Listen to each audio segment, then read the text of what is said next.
I used to be a dreamer. I had big dreams, but did nothing. The day I understood why and how to fix it, everything in my life changed. Think about something you have always wanted to start for a long time. Maybe a business, a fitness goal, creative project, a completely different life. You think about it all the time and you believe you can do it.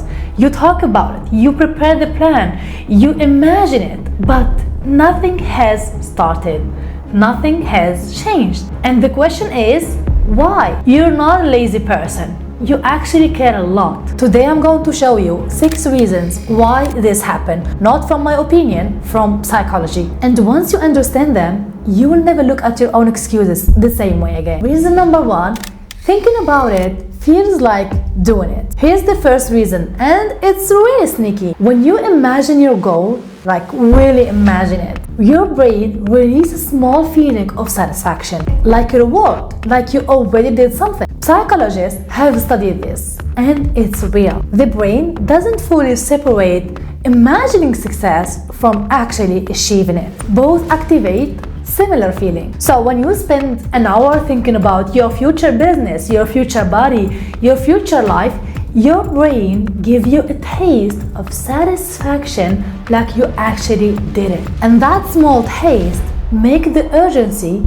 go away. So why start today when thinking about it feel good? This is why some people keep talking about their dreams for years and never feel the pressure to actually move and start. The dream is already giving them something just by existing in their head. The problem is thinking it's not a progress. It feels like a progress, but it's not a progress. It's just imagining success. The dream in your head and the dream in real life are 2 completely different things. And only one of them requires you to act, which is the real success in real life. Reason number 2, the dream is costing you every day. Most people think not starting is safe, free and comfortable. But here's what's actually happening. Every dream you haven't started is still alive in your head. It doesn't sleep and it doesn't go away. It follows you every day. You feel it every night. You feel it when you see someone actually doing what you wanted to do. You feel it when another month passes and nothing changed. Psychologists call this the Zeigarnik effect. Your brain cannot let go of unfinished things. It keeps them alive, it keeps them active, and it keeps reminding you every single day. You think it's okay to rest and wait, but your mind is working 24/7, carrying the weight of things you haven't done. And the longer you wait, the heavier it gets. Waiting is not free. You pay for it every day, not with money, but with your peace of mind. So the question is not why I haven't started yet. The real question is, how long are you willing to pay for something you never used? Reason number 3, the dream is protecting something. Everyone says they're scared of failing, but this is not the full truth. Here's what's really going on. Right now, in your mind, you are the person who could do it. You could start your business. You could change your life. You could change your body. You could build something great. You haven't tried yet. So you haven't failed yet. So the dream is still perfect and still possible. But the moment you actually try, something dangerous happens. You might find out the truth about yourself. What if you try and it's harder than you thought? What if the result is not great as you imagine it? What if the dream, when meet real life, becomes smaller? This is the real fear, not failing in front of others, but finding out that you are not the person you thought you were. Just take a moment to understand this line. This is so important. You have the fear to find out that you are not the person you thought you were. That's why your brain trying to protect you. So it's make quiet deal with you and say, don't try, stay here. As long as you don't try, you're still capable. And the dream still perfect, still possible. That's the trick. And every day, without knowing this, you agree. Your brain is not stopping you because it's weak. It's stopping you because it's protecting the best version of you. The version that exists only in your imagination. Reason number 4, overthinking drains you before you even begin. Here is another reason that most people don't notice. You think too much, and thinking too much is exhausting. You think about every possible step, every possible problem, every possible outcome. What if this happened? What if that happened? What if I make the wrong choice?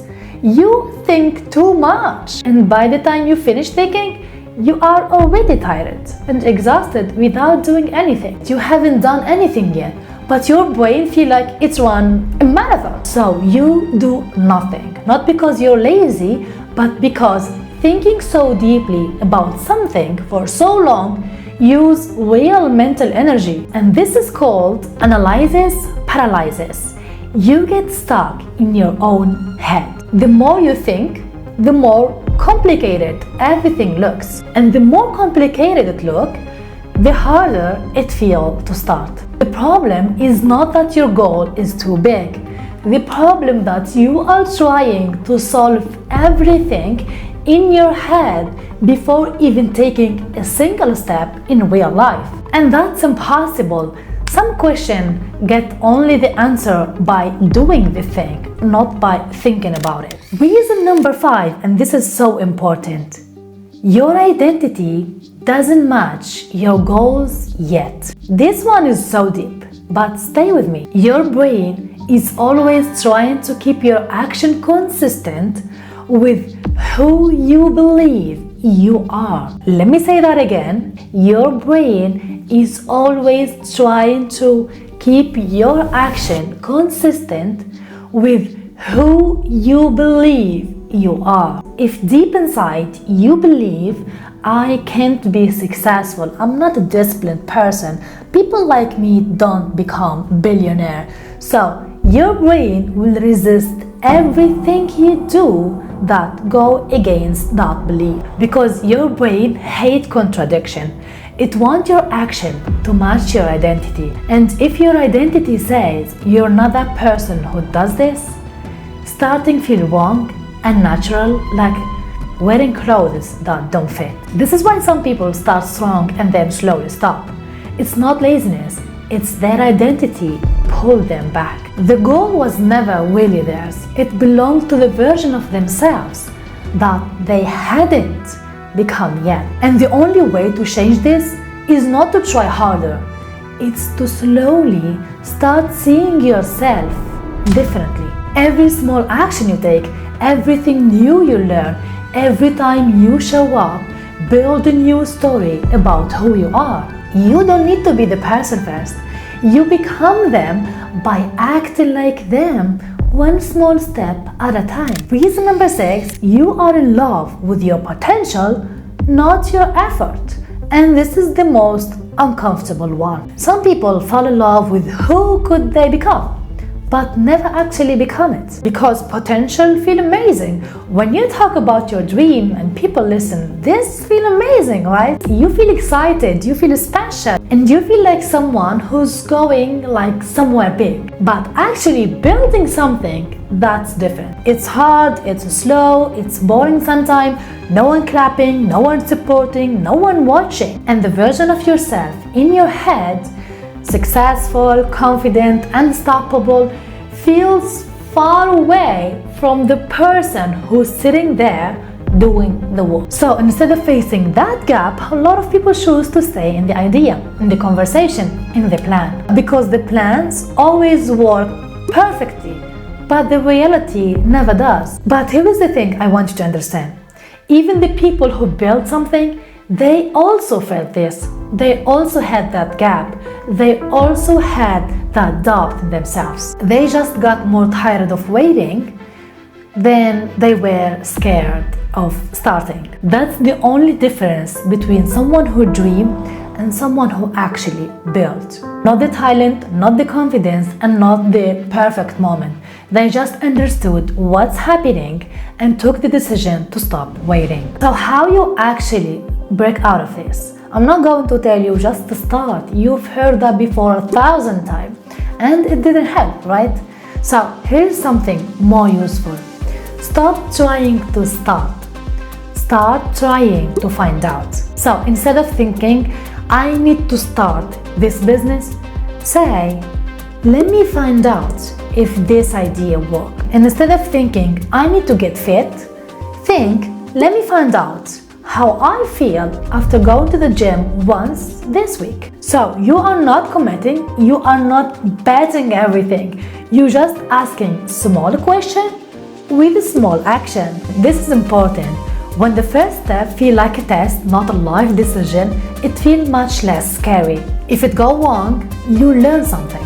If it goes well, you keep going. The dreams stay big and the first step stays small. I remember my coach told me, you don't need to be perfect to start. You need to start to be perfect. I was another person. I was a whole different person. I was too shy, too introvert. I can't even express my opinion. I can't even talk to the camera. I can't even talk to the people. I was born and raised in a big family, and I was the smaller person in the family, and no one actually cared about my opinion. So when I grew up shy person. I grew up introvert. I didn't even have the courage to start anything. Even in my corporate job, I was so private and I can't even talk to the other people in the office. But here I am today. I started anyway. I kept going, kept learning. I wasn't perfect. I was bad in speaking. I'm not native in English. English is my fourth language, and I learned it anyway. I started growing, making money, retired my parents, do everything I dream about it. And I didn't find happiness by making money. I found happiness in the journey of becoming who I wanted to be. So you don't wait to feel ready. You act and then you feel ready. That's how it's actually work. All the successful people you see, they didn't start because they were confident. They become confident because they started. Imagine yourself 5 years from now. One version started, it wasn't perfect, it kept going, it kept learning, it kept growing. Some things was hard, some things didn't go as planned, but you kept going, you kept growing, and you built something, and you become someone different. And another version of you still planning, still waiting, still saying tomorrow, next week, next month, next year.